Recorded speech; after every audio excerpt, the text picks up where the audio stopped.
박사님, 반갑습니다. 네, 반갑습니다. 네, 우리가 간상을 이야기할 때 네. 오악이란 말이 나오거든요. 네. 그러면 그 오악이란 게 어떤 걸 의미하고 어떻게 보는지에 대해서 알려주십시오. 네.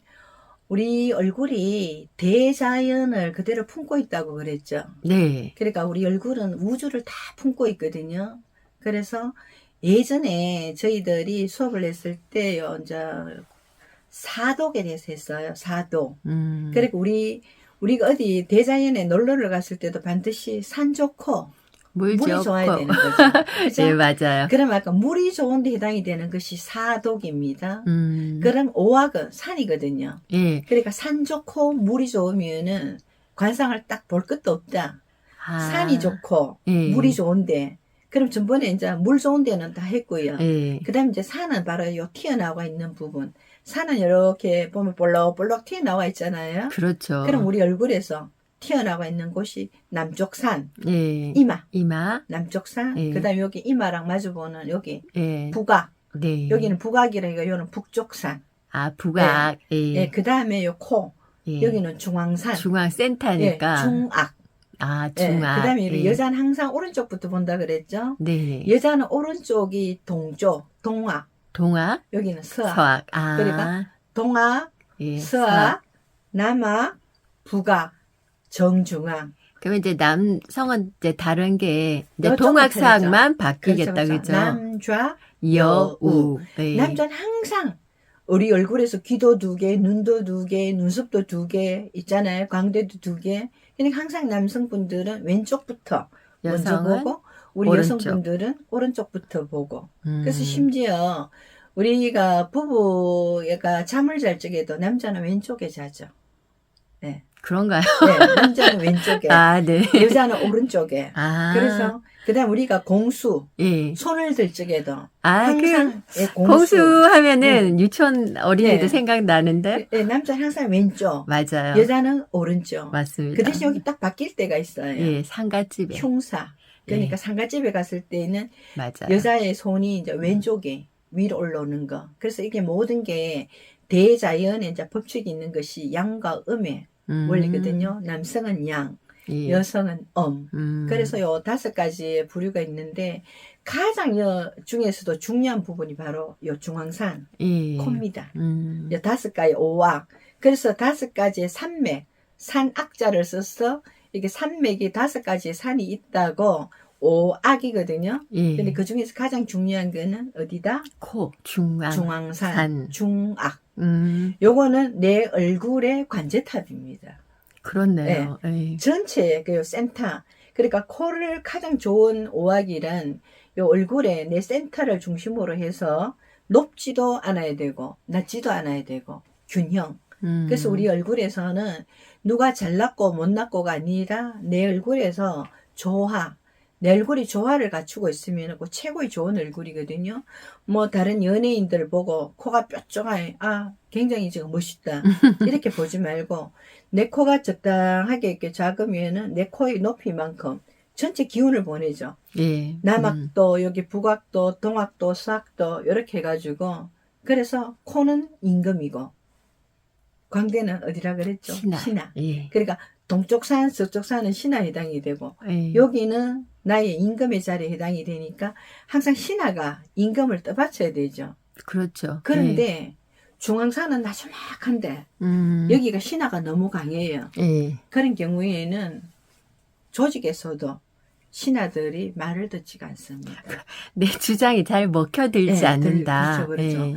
이렇게 코는 그 다음에 이제 또 보면은 코가 높아야 된다고 해가 코만 너무 높다.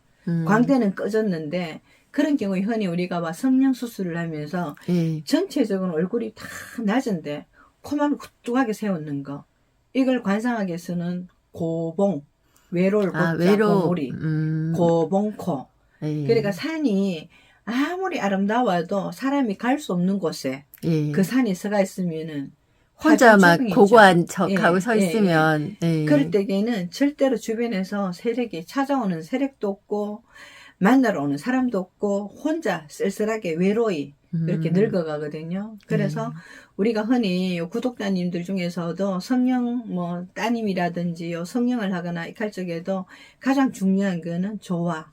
내 얼굴에 맞게 높이도 적당하게 이런 경우라면 굉장히 오악의 기운을 좋게 또 만들 수가 있거든요.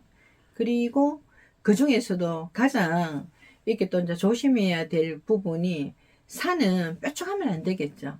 그렇죠. 기운이. 그래 전체적으로 산은 둥글둥글하게 맺혀져가 있어야 되는데 흔히 성령 수술을 할 적에 코를 그리고 우리가 이제 관상학적 요 부분을 준두라고 했잖아요. 네. 준두. 여기는 반드시 둥글게 기운이 맺혀야 되는데 여기가 칵 파라지게 코끝이 낭떠러지가 돼가 있으면은 코에 해당되는 나이에 와가지고 굉장히 좀 힘이 들어진다. 그래서 그 다음에 뭐 수술 안 하고도 자기 기본적으로 코끝이 뾰족한 사람들 있잖아요. 그런 사람들은 자 어떻게 해야 될까요? 마음 관리를 잘하고 그렇죠. 내 삶의 태도를 조금 긍정적으로 그렇죠. 변화를 시킨다. 그렇죠. 왜냐하면 기운이 뾰족하다 보니까 우리가 생긴 대로 꼭 이게 꼴값하네? 생긴 대로 또 한다 이렇게 하잖아요. 그죠? 내가 코끝이 뾰족하고 전체적으로 이렇게 뾰족하면은 나도 모르게 그냥 자연스럽게 하는 말인데도 다른 사람들한테는 좀 상처를 이렇게 딱 뼈가 되는 그렇죠. 그런 말이 또 될 수가 있거든요. 우리가 제가 이제 강조를 했는데 얼굴에서 삼첨 뾰족할 첨이라고 해서 절대로 뾰족하면 안 되는 것이 머리끝, 그다음 코끝, 그다음 턱끝. 이 세 가지는 이렇게 둥글둥글하게 내가 만약 턱끝도 뾰족하다, 코끝도 뾰족하다 그런 경우에는 내가 조금 마인드를 둥글둥글하게 해가지고 다른 사람들의 얘기도 귀 기울여주고 그 다음에 또 경청해주고 그러면은 나한테 또 적이 없겠죠. 그래서 오학은 나중에 이제 세부적으로 이제 우리가 다음 시간부터는 오학에 대해서 남학, 북학, 동학, 이제 서학 이렇게 관제타, 중학 이런 식으로 해가지고 세세하게 세부적으로 이제 이렇게 논할 예정이고요. 오늘은 구체적으로 내 얼굴 중에서 예전에 독은 물이 흘러가는 기간이구나. 그럼 오늘은 내 얼굴의 산세, 내 얼굴의 산맥, 그 산맥의 기세는 어떠할까? 이런 부분을 유추를 해서 이렇게 보는 그 중요한 하나의 그는 절대 남 얼굴을 보는 것이 아니라 내 얼굴을 유추해서 보는 이런 시간으로 하셨으면 참 좋겠습니다. 네, 감사합니다. 그래서 오늘은 오학에 대해서 이제 알려주셨는데 재밌는데요. 사독이랑 또 오학이랑 같이 이렇게 생각하면서 하니까 훨씬 산 좋고 물 좋고, 그래서 내 얼굴에 이제 산세는 어떠한지, 그렇죠. 그다음 내 얼굴에 흘러가는 하천은 어떠한지, 그래서 우리 얼굴이 소우주라 그러겠죠. 맞아요. 그래서 중요한 거 또 균형이 잘 맞아야 된다는 거. 오늘 박사님 강의도 정말 좋았습니다. 감사합니다. 감사합니다.